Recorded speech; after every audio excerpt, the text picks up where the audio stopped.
Hello friends, welcome to my law channel Vinayaka Law Studies. कैसे हैं आप सब? आई होप आप सब अच्छे होंगे और आपकी स्टडी भी अच्छी चल रही होगी।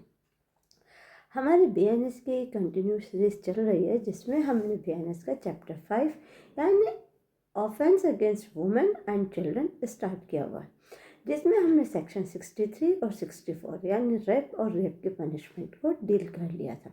हमने दोनों चीज़ को पढ़ लिया था कि रेप किन सिचुएशन में और किन कंडीशन में माना जाएगा और उसकी पनिशमेंट कितनी होगी। अगर कोई लोक सेवक या कोई कर्मचीन व्यक्ति या कोई डॉक्टर या कोई भी ऐसा व्यक्ति जिसकी कस्टडी में एक वुमेन है, अब वो उसके साथ रेप अटेम्प्ट करता है तो उसकी पनिशमेंट क्या होगी, ये हमने अपने सेक्शन 63 और 64 में पढ़ लिया। आज हम अपना स्टार्ट करेंगे सेक्शन 65 से। जितने हो सकेंगे उतने हम करेंगे। देखिए, ये क्लास आपके हर जगह फ्रूटफुल रहेगी, चाहे आप APO दे रहे हैं, AIB दे रहे हैं या आप अपना किसी भी स्टेट की जुडिशरी के एग्ज़ाम दे रहे हैं। आपके हर स्टेट के एग्ज़ाम के लिए, हर APO के लिए, आप किसी भी स्टेट से बिलोंग करते हैं, चाहे यूपी से या यूपी से बाहर, हर जगह आपको ये क्लास बेनिफिट देगी। बस आप इसमें जुड़े रहिए, कंटिन्यू स्टडी करते रहिए। चलिए बिना टाइम वेस्ट करें हम अपनी क्लास स्टार्ट कर लेते हैं। ओके, अब हम शुरू कर रहे हैं हमारा सेक्शन 65। देखिए, 64 तक हमने क्या पढ़ा क्या नहीं पढ़ा ये सब हमने डील कर लिया, यानी हमने रेप और रेप की पनिशमेंट को पढ़ लिया। अब ये जो सेक्शन 65 है ये उन बच्चियों के लिए है जो उम्र में छोटी होती हैं। अगर छोटी उम्र की बच्चियों के साथ कोई ऐसी हरकत की जाती है यानी रेप अटेम्प्ट किया जाता है तो उसकी पनिशमेंट कितनी होगी, ये आज हम पढ़ने वाले हैं सेक्शन 65 में। तो हम अपना सेक्शन 65 पढ़ते हैं। देखिए किस चीज़ में, punishment for rape in certain cases, यानी कुछ इम्पोर्टेंट पनिशमेंट है जो कुछ सर्टेन केस, यानी कुछ ऐसे केस में जहाँ पे क्या है, बच्चों की उम्र कम है, यानी वो माइनर कैटेगरी से हैं, यानी माइनर है, उनकी एज कम है। अब कितनी कम है, उनके लिए क्या पनिशमेंट है देख लेते हैं। Whoever commits rape on a woman under 16 years of age, देखिए इम्पोर्टेंट वर्ड जो हम हमेशा हाईलाइट करते चलते हैं, वो इसलिए हाईलाइट करते हैं ताकि अगर हम नोट्स बना रहे हैं तो हमें पता होना चाहिए कि हमारा सेक्शन किसके बारे में डील करता है। अगर आप 65 लिख रहे हैं तो आप इतना सारा ना लिख के सिर्फ लिख सकते हैं अंडर 16 ईयर्स एज, यानी 16 साल से कम उम्र की बच्चियां, उनके साथ अगर रेप कमिट होता है तो पनिशमेंट कितनी होगी। आप पहले एज लिखिए और उसके बाद पनिशमेंट लिखिए। पनिशमेंट कितनी होगी, उसकी रिग्रेस इम्प्रिजनमेंट होगी, यानी उसको क्या दिया जाएगा, कठोर कारावास दिया जाएगा। कितना, which shall not be less 20 years. पीछे हमने पढ़ा था not less than 10 years, but यहाँ कितना है, देखिए यहाँ लेस देन है 20 ईयर्स। वहाँ एज ग्रुप क्या होता था, अंडर 18 ईयर्स था। यहाँ पे एज ग्रुप कितना है, अंडर 16 ईयर्स। तो जब हमने 18 ईयर्स पे पढ़ा था तो कितनी थी पनिशमेंट हमारी, ये लेस देन कितनी, यानी 10 साल से कम नहीं। यहाँ पे कितनी हो गई, 20 साल से कम नहीं होगी। आगे कितनी बढ़ सकती है, विच में be extend to imprisonment of life, यानी उसकी LI तक ये बढ़ सकती है। कब तक, shall imprisonment for the remainder of the person natural life, यानी LI कितनी मानी जाएगी, LI मानी जाएगी जब तक वो व्यक्ति जिंदा, and also liable to fine, और उसे फाइन से पनिश्ड किया जाएगा। सेक्शन 65 हमसे कहता है कि अगर कोई व्यक्ति किसी ऐसी महिला के साथ रेप अटेम्प्ट करता है जो अंडर 16 ईयर्स एज है, यानी उसकी आयु 16 साल से कम है, तो उसकी पनिशमेंट कितनी होगी, उसको पनिशमेंट रिग्रेस पनिशमेंट दी जाएगी, यानी कठोर कारावास। उसके साथ कठोर कारावास कितना होगा, यानी कितना होगा कठोर कारावास, जो 20 साल से कम नहीं होगा। और कितना बढ़ सकता है, इम्प्रिजनमेंट ऑफ लाइफ, यानी LI तक होगा। LI कितनी, जब तक उसकी नेचुरल लाइफ, वो मतलब कि वो जिंदा है, जब तक वो जिंदा है वो अपना पूरी उम्र काहे में, जेल में ही बिताएगा। और उसको फाइन किया जाएगा, और उसको किससे पनिश किया जाएगा, फाइन से, यानी उसको LI भी मिलेगी और उसको फाइन भी मिलेगा। ठीक है। प्रोवाइजो अब इसमें क्या कहता है, प्रोवाइजो कहता है that such fine shall be just and reasonable to meet the medical expenses and rehabilitation of the victim, यानी फाइन, जो फाइन उस व्यक्ति से लिया जा रहा है वो फाइन किस लिए लिया जा रहा है। वो फाइन ये नहीं है कि जो लिया जा वो कोर्ट के पास होगा, नहीं, वो फाइन दिया जाएगा किसको, उस महिला को। किस लिए? कि उसके जो मेडिकल एक्सपेंसेस हैं उन्हें पूरा करने के लिए।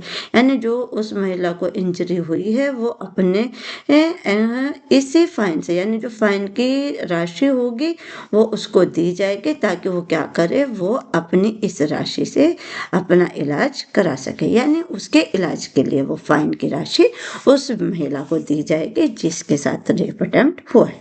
ठीक है, आई होप अब आपको ये चीज समझ आ गई हो।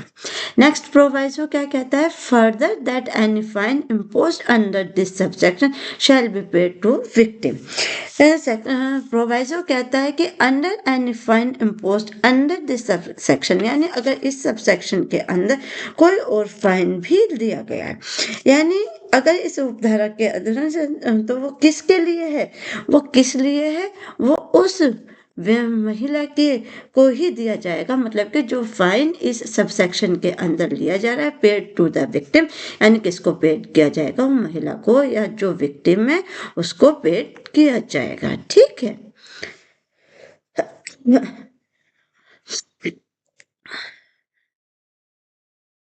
ठीक है, यानी आपको इन दोनों प्रोवाइजो में एक ही बात किया गया है कि ये पहला प्रोवाइजो कहता है कि जो फाइन लिया गया है वो उसको किस लिए दिया जाएगा, मेडिकल एक्सपेंसेस और रिहेबिलिटेशन ऑफ द विक्टिम, यानी विक्टिम को जो उसके घर यानी उसके रहने की व्यवस्था, अगर उसके पास कुछ ऐसा है तो उसके लिए उसको वो चीज़ दी जाएगी। दूसरी सबसेक्शन में कहा जाता है कि वो पेड टू विक्टिम, यानी वो फाइन किसको पेड किया जाएगा, विक्टिम को, ताकि वो अपना इलाज करा सके, अपने रहने की व्यवस्था कर सके।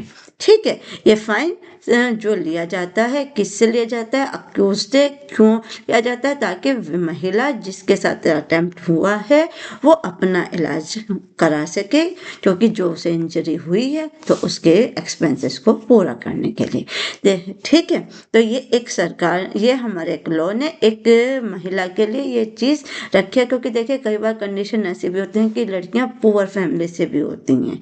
ठीक है, उनके पास इतना पैसा नहीं होता, जिसके कारण क्या होता है, कई बार उनकी मृत्यु तक हो जाती है। तो उनको इस चीज़ से बचाने के लिए एक्सपेंसेस ऐसे विक्टिम को दिए जाते हैं जिसके साथ ये रेप अटेम्प्ट हुआ। नेक्स्ट, ये तो हमारा 65 का सब सेक्शन 1 था। अब सब सेक्शन 2 क्या कहता है, देखिए अगर आप अपने नोट्स बना रहे हैं तो नोट्स में 65 के 1 में आप लिख सकते हैं अंडर एज ऑफ कितना है, 16 ईयर्स। और अगर 2 में आ जाते हैं तो 2 में आता है 12 ईयर्स, जो अभी आप पढ़ लीजिए। Whoever commit rape on a woman under 12 years of age, यानी बहुत ही छोटी बच्चियों के साथ अगर ऐसा कोई रेप अटेम्प्ट होता है तो पनिशमेंट कितनी होगी, पढ़िए। Be punished rigorous imprisonment for a term which shall not be less than 20 years, यानी उसे भी रिग्रेस पनिशमेंट से पनिश किया जाएगा, जो कितनी होगी, जो 20 ईयर्स से कम नहीं होगी। बट अभी अभी ये पूरा नहीं हुआ, आपको लगेगा कि सेम पनिशमेंट ऊपर थी, अब इसमें क्या फर्क है, देखिए।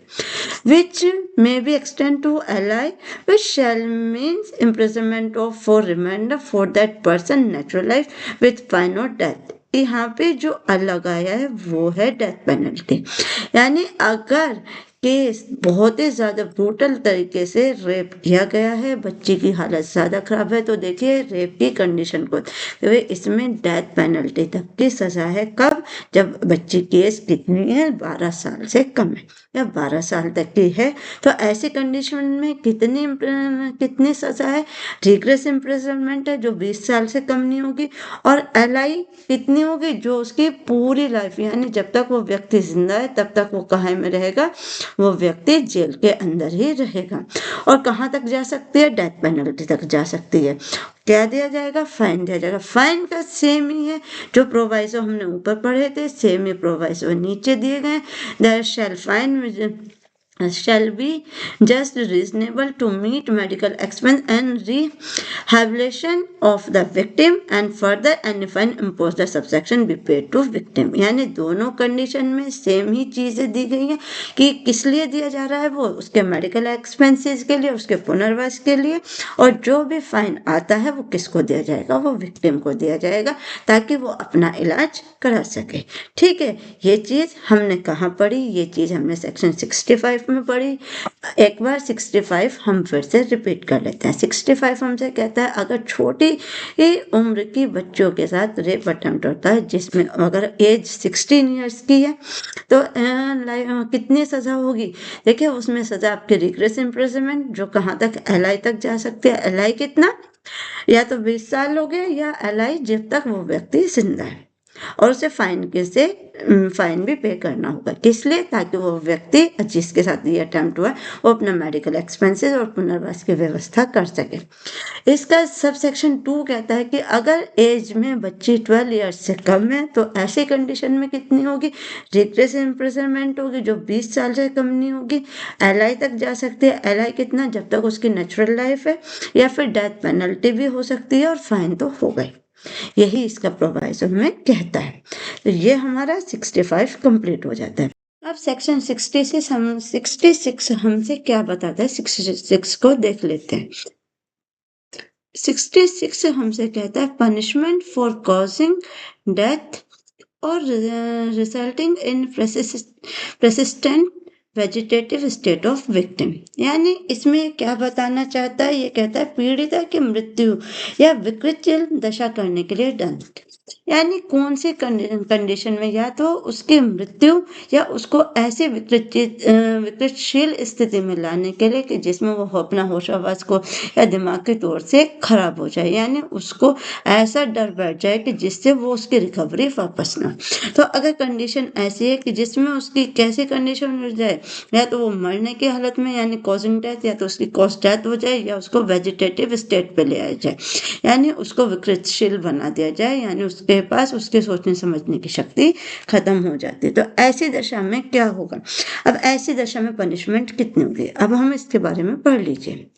Whoever commit an offense punishable under subsection 1 और subsection 2 of the section 64, यानी 64 में जो subsection 1 और subsection 2 में दिया गया है, subsection 1 और 2 में हमने क्या पढ़ा था, subsection 1 और subsection 2 64 में हमने क्या पढ़ा था कि अगर क्या किया जाता है कि अपराध इस कैटेगरी का है कि उसके साथ ब्रूटल तरीके से रेप किया जाता है, या किसी भी ऐसे व्यक्ति से के द्वारा किया जाता है जो जिसकी अभिरक्षा में वो स्त्री है, तो उसको क्या दी जाएगी, एक रिग्रेस पनिशमेंट दी जाएगी, यानी उसके अंडर रहते हुए या क्या, and in the course of the commission of inflicts in an injury which cause the death of a woman, यानी वो क्या करता है, या तो इंजरी या कॉज डेथ, या तो वो उसको इंजरी देता है ज्यादा, मतलब कि कोई भी प्रीवियस एक्ट, या फिर क्या उसकी डेथ कोज तक कर सकता है।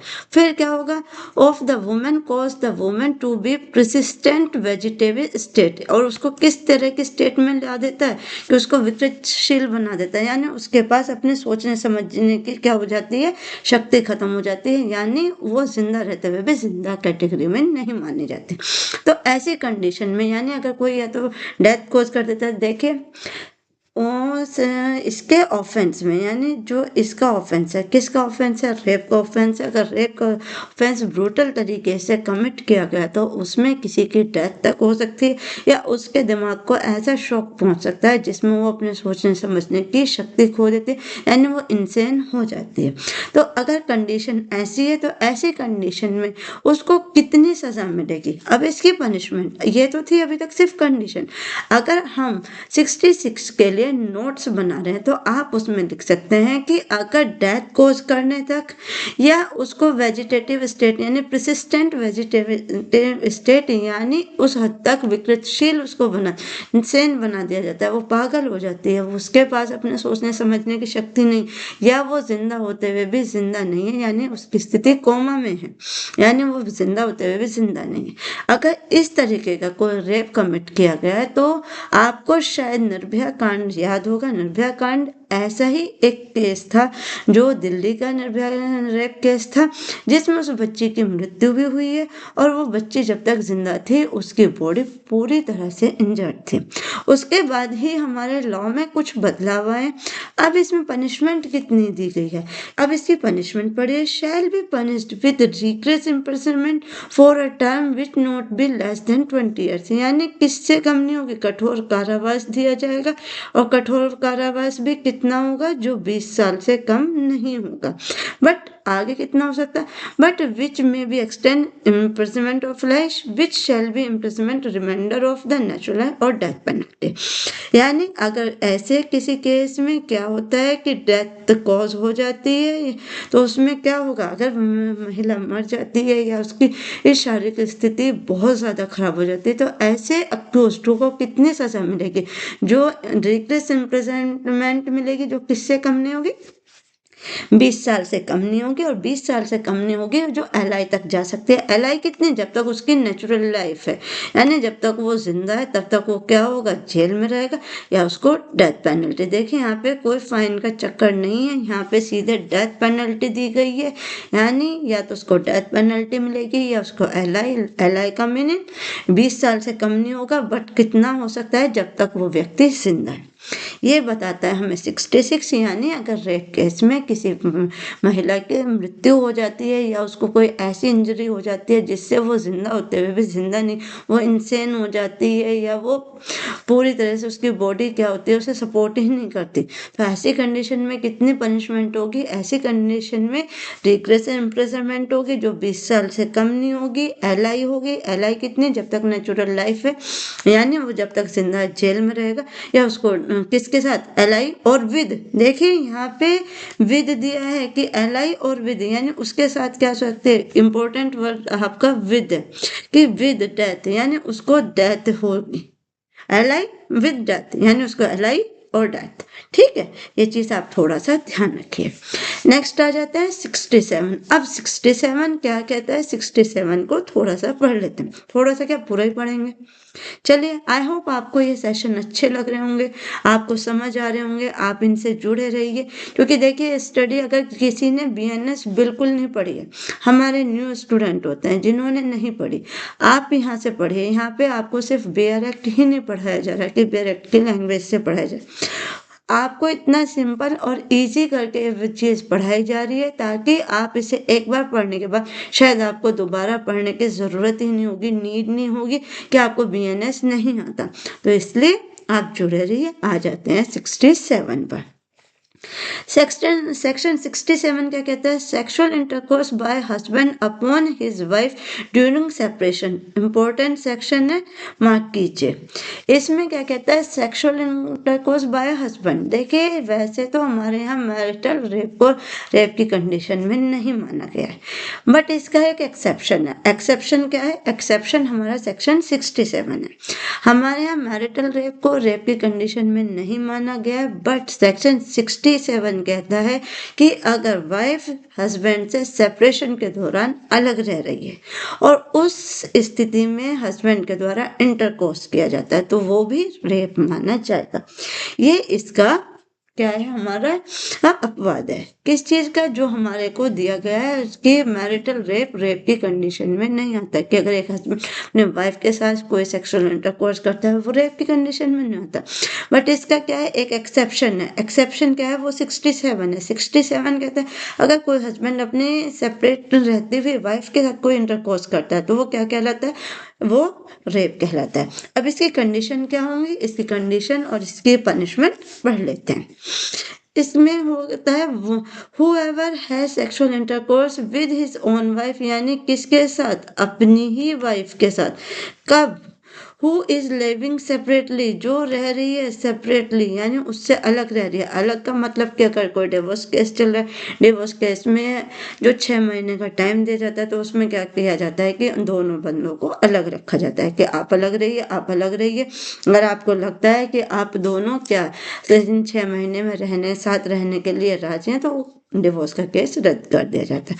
और ऐसी कंडीशन में या तो कंडीशन डिवोर्स की है या वो अपनी इच्छा से किसी भी लड़ाई झगड़े या किसी भी कारण से अगर वो सेपरेट रह रहे हैं यानी दोनों अलग रह रहे हैं, ऐसी कंडीशन में क्या whether under a degree of separation of otherwise without her consent. देखिए इसमें इंपॉर्टेंट वर्ड जो है वो यही है, यानी उसकी कंसेंट के बिना वो सेपरेट रह रही है और उसके कंसेंट के बिना क्या करता है वो उसके साथ सेक्सुअल इंटरकोर्स करता है, तो क्या होगा शैल be punished with the imprisonment of either description for a term which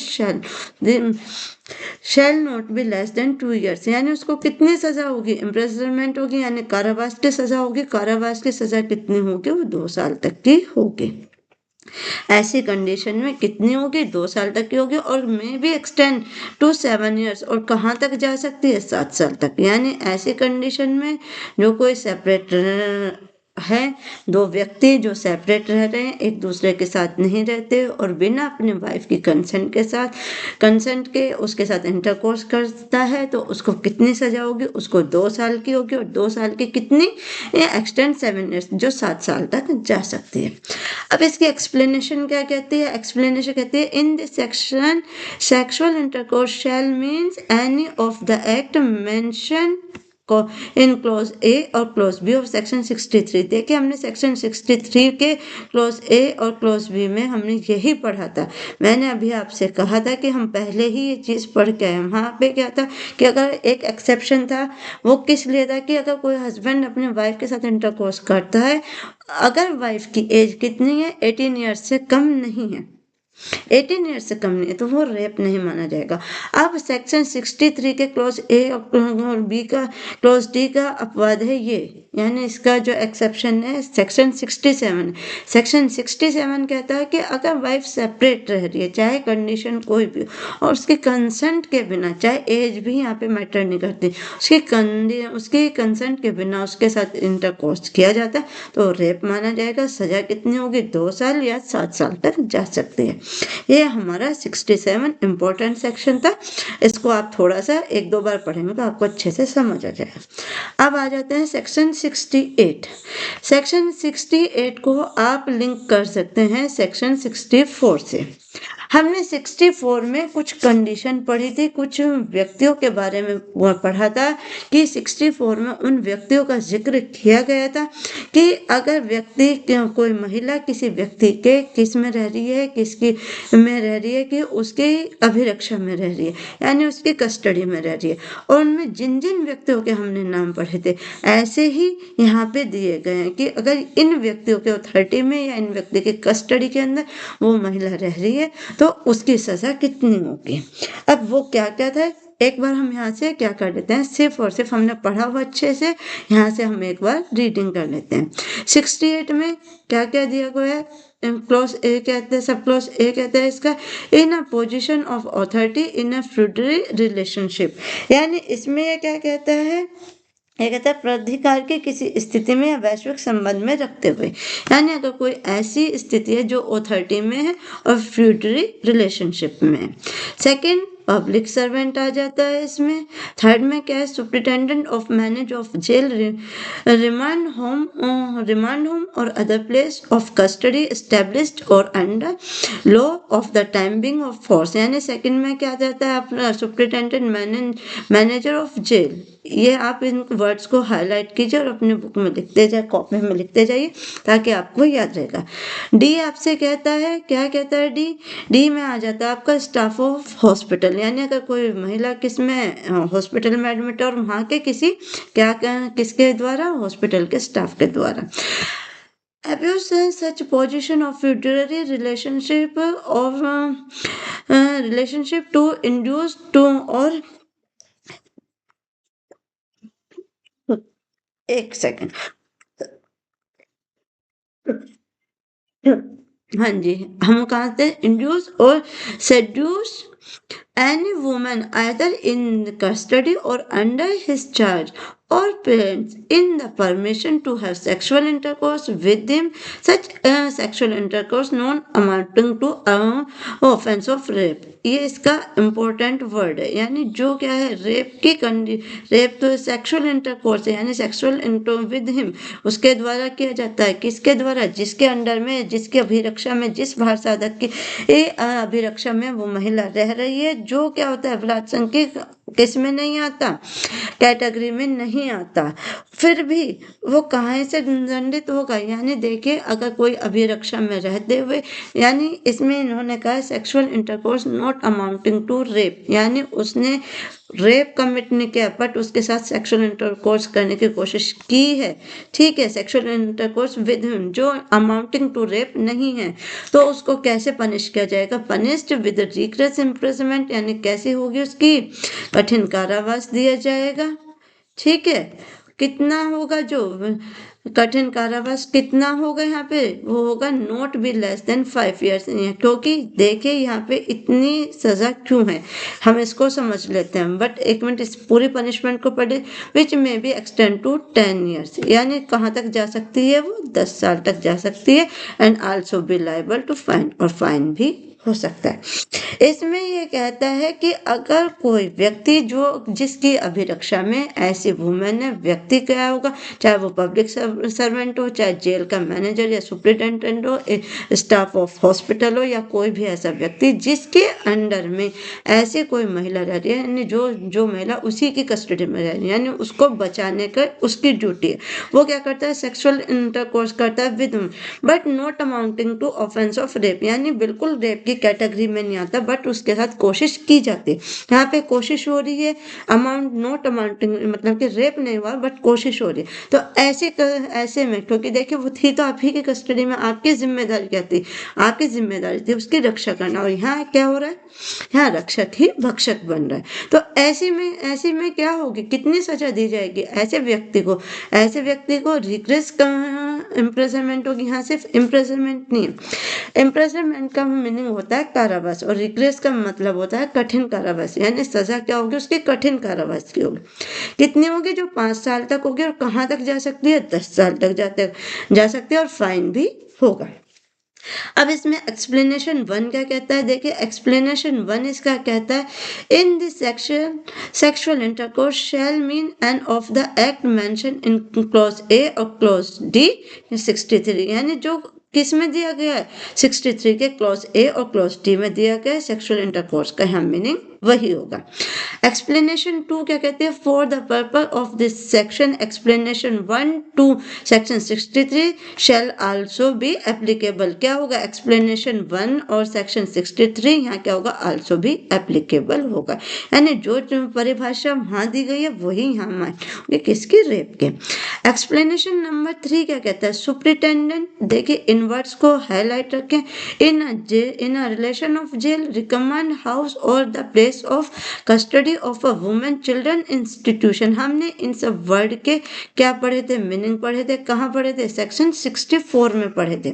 section 64 में जब हमें अलग अलग कैटेगरी दी गई थी, वहाँ पे हमने उसके बाद हमने उन चीज़ों का मतलब पढ़ा था कि हॉस्पिटल के अंदर कौन व्यक्ति आएगा, जेल के स्टाफ के अंदर कौन व्यक्ति आएगा, पुलिस ऑफिसर कौन होगा, पब्लिक सर्वेंट कौन होगा, यानी जो मीनिंग 64 में दिए गए थे वही सेम मीनिंग क्या हो गए? इन वर्ड्स के यहाँ भी होंगे, यानी वही सारे व्यक्ति यहाँ भी लायबल होंगे अगर वो इस तरह की कोई हरकत करते हैं। ये आपका कहता है 60, आपका यहाँ पे सेक्शन 68 कंप्लीट हो जाता है। यानी अगर कोई भी ऐसे व्यक्ति के द्वारा रेप अटेम्प्ट की कोशिश भी की जाती है जो नॉट अमाउंटिंग टू रेप, यानी रेप नहीं है, फिर भी उसे, क्योंकि देखिए व्यक्ति क्या था? आपकी कस्टडी में था, आपकी जिम्मेदारी थी उसकी रक्षा करना, और आप उसके साथ क्या करते हैं? गलत हरकत करते हैं। तो ऐसी दशा में क्या दी जाएगी आपको? सामने वाले अक्यूज्ड को क्या दी जाएगी? रिग्रेस इम्प्रिजनमेंट दी जाएगी। कितनी? जो 5 साल से कम नहीं होगी। कहाँ तक जाएगी? 10 साल तक जा सकती है। और फाइन से क्या होगा? फाइन से लाइबल होगा। सेक्सुअल इंटरकोर्स का यहाँ मीनिंग क्या होगा, जो हमें सेक्शन 63 बताता है। एक्सप्लेनेशन 1 और सेक्शन 63 शेल आल्सो अप्लाई, यानी जो डेफिनेशन वहाँ दी गई रेप की वही यहाँ पे भी एप्लीकेबल होगी। अब एक्सप्लेनेशन 3 हमसे कहता है कि जो वर्ड हमने वहाँ पढ़े थे, सुप्रिटेंडेंट हो गया, हमारा रिमांड होम हो गया, अदर प्लेस ऑफ कस्टडी हो गया, यानी ये सारे वर्ड्स आप क्या कर सकते हैं, अपने नोट्स में लिख सकते हैं। तो इन सारे वर्ड्स का मीनिंग क्या होगा, इन सारे वर्ड्स का वही मीनिंग होगा जो हमने सेक्शन 64 में पढ़ा था कि इनके अंडर कौन कौन व्यक्ति आता है। यहाँ आपका सेक्शन 68 कंप्लीट हो जाता है। अब आ जाते हैं हम आप आज के अपने लास्ट सेक्शन यानी सेक्शन अपने 69 पर। अब इसमें एक एक्सप्लेनेशन और है, यहाँ पे भी देखिए वही दिया हुआ है, the expression hospital and women और child institution respective the same meaning of clause a and b, यानी जो हॉस्पिटल है अभी हमने सुप्रिटेंडेंट का पढ़ा और जेल के मेंबर का पढ़ा, वो मीनिंग होगा, और यहाँ पे भी वही है कि यहाँ पे भी वो सेम मीनिंग होगा जो सेक्शन किस में दिया गया, सेक्शन 64 में दिया गया, यानी 64 की डेफिनेशन में दिया गया है, वही मीनिंग यहाँ होगा। यहाँ पे हमारा क्या हो गया, सेक्शन 68 कंप्लीट। नेक्स्ट आ जाते हैं जो हमारा इंपॉर्टेंट सेक्शन है। अब इसमें क्या कहता है, sexual intercourse by employing deceitful means. यहाँ पे देखिए ये है डिसीटफुल मीन्स, यानी अब ये डिसीटफुल मीन्स क्या होता है, यानी किसी व्यक्ति को झूठा वादा करके, ये आपका जो डेफिनेशन है ये, यानी सेक्शन 69 जो है आपका, ये हमारा न्यू एड हुआ। इसको क्या कर लेते हैं हम, इसका हम अपना यहाँ से कलर चेंज कर लेते हैं ताकि हमें याद रहेगा कि ये हमारा न्यू एड हुआ है। ठीक है, इसको ऐसा कर लीजिए, इसको हम पूरा ही ब्लू कर देते हैं, यानी इससे आपको याद रखिए कि ये हमारा क्या हुआ है, न्यू एड हुआ है। ये डेफिनेशन पहले हमारी आईपीसी में नहीं हुआ करती थी। ये डेफिनेशन हमारी कहाँ में आई है, ये डेफिनेशन हमारी बीएनएस में डाली गई है। यानी देखिए बहुत से केस में क्या हुआ है कि किसी ने किसी से शादी का वादा किया, नौकरी दिलाने का वादा किया या कुछ भी किया, झूठा वादा किया, और ऐसे में किसी लेडीज के साथ क्या किया, सेक्सुअल इंटरकोर्स किया, फिर ना तो उससे शादी की, ना उसको जिस पर्पज से उससे वादा किया ना वो पूरा किया गया, तो उसको बोलते हैं डिसीटफुल मीन्स, यानी प्रवंचना देकर। अगर कोई सेक्सुअल इंटरकोर्स करता है तो अब इसकी पनिशमेंट कितनी होगी, यहाँ से पढ़ लीजिए। whoever by deceitful means और मेकिंग प्रॉमिस, जो मैंने आपसे अभी कहा है, मेकिंग प्रॉमिस टू मैरी, यानी या तो उसे प्रवंचना देकर या शादी का झूठा वादा कर क्या करता है, a woman without any intention or fulfilling the same has sexual intercourse with her, और उसके साथ क्या करता है, सेक्सुअल इंटरकोर्स करता है। क्यों, क्योंकि उसके साथ उसे क्या किया है, या तो झांसा दिया यानी झूठ बोला है, या उसे झूठा वादा किया है, किससे, शादी का। Such sexual intercourse not amounting to offence of rape, देखिए ये रेप नहीं माना गया, क्यों नहीं माना गया, अब आप इसे सुनिए, क्योंकि इसमें सहमति दोनों पक्षों की होती है। बट इसमें एक जो इम्पोर्टेंट चीज थी कि वो है मेकिंग प्रॉमिस टू मैरी, यानी डिसीटफुल मीन्स बाय मीन्स और मेकिंग प्रॉमिस टू मैरी, यानी दे भले ही उसकी क्या थी, दोनों पक्षों की सहमति थी, बट जो लड़की थी उसको क्या दिया गया था, झूठा झांसा दिया गया था, या उससे झूठा वादा किया गया था शादी का, कि वो आपसे शादी करेगा, इसलिए उसने क्या किया, उस महिला के साथ सेक्सुअल इंटरकोर्स किया और बाद में वो अपना प्रॉमिस ब्रेक कर देता। अब क्या होगा, उसे छोड़ दिया जाए, नहीं, तो उसे कितना पनिशमेंट मिलेगी ऐसे करने, शैल बी पनिश्ड विद इम्प्रिजनमेंट, यानी वो किससे, कारावास से दंडित होगा, कितना होगा, which may extend to 10 years and also be liable to fine, यानी या तो उसको कारावास होगा जो कितना जा सकता है 10 साल तक का, और उसको कितनी दी जाएगी, उसे फाइन भी दिया जाएगा, यानी उसे इम्प्रिजनमेंट की सजा होगी, पनिश्ड विद इम्प्रिजनमेंट जो कहाँ तक जा सकती है, 10 साल तक जा सकती है, और फाइन से भी लाइबल होगा। कब, जब वो डिसीटफुल मीन से या झूठा वादा यानी मेकिंग प्रॉमिस टू मैरी करके किसी की सहमति ले लेता है, उसके साथ सेक्सुअल इंटरकोर्स करता है, बाद में अपना वादा तोड़ देता है, यानी झूठे वादे जो आपने सुने और इनके ऊपर बहुत सारे केस भी आ रहे हैं हमारे यहाँ पे।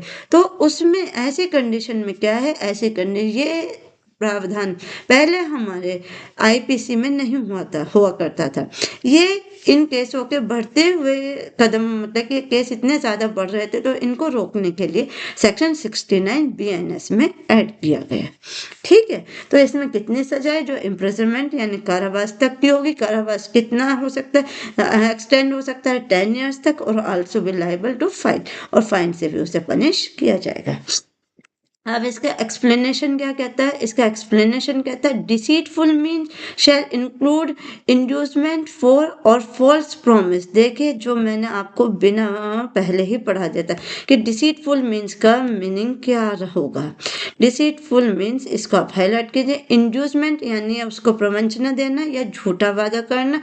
टू एम्प्लॉयमेंट, प्रमोशन, मैरिंग और सरप्राइजिंग आइडेंटिटी, यानी इन सब चीज़ों को, यानी अपनी या तो आइडेंटिटी छुपाकर, एम्प्लॉयमेंट का झांसा देकर, या प्रमोशन का झांसा देकर, या किस चीज़ का, मैरी का वादा करके, अगर आप किसी को भी ऐसे फॉल्स प्रॉमिस करते हैं। देखिए, इसमें तीनों चीज़ दी है, या तो आइडेंटिटी छुपाई गई है, या प्रमोशन का वादा किया गया है, या क्या किया गया है, मैरी का वादा किया गया है, एम्प्लॉयमेंट का वादा किया गया। किसी भी तरह से अगर आपने डिसीटफुल मीन्स दिया, यानी उसको झूठी प्रवंचना, उसको झूठ बोला है, तो ऐसी कंडीशन में ये क्या माना जाएगा? ये आपका फॉल्स प्रॉमिस माना जाएगा, यानी सेक्शन 69 के तहत इसमें पनिशमेंट दी जाएगी अगर कोई व्यक्ति इस तरीके से कोई अपराध करता है। यहाँ पे आज हमारा सेक्शन 69 कंप्लीट हो जाता है। यहाँ तक अब हमें सेक्शन 70 जो इम्पोर्टेंट सेक्शन है, यानी गैंग रेप, जो रेप हमारे यहाँ पे इस टाइम बहुत ज़्यादा बढ़ रहा है, इसकी क्लास हम अपनी कल शुरू करेंगे। आई होप आपको यहाँ तक अब तक अच्छे से क्लियर हो गया होगा। क्लियर हो गया तो आप क्लास में बने रहिए, आते रहिए। आपको अच्छी लगती हैं, लाइक कीजिए, दूसरों के साथ शेयर कीजिए, ताकि जिन्हें ज़रूरत है उन तक ये क्लास पहुँच सके। और क्या कीजिए, और चैनल को सब्सक्राइब कीजिए, ताकि आप हमसे जुड़े रहें, हमारी आने वाली वीडियोस आप तक पहुंचते रहें। आज के लिए बस इतना ही। Thank you so much.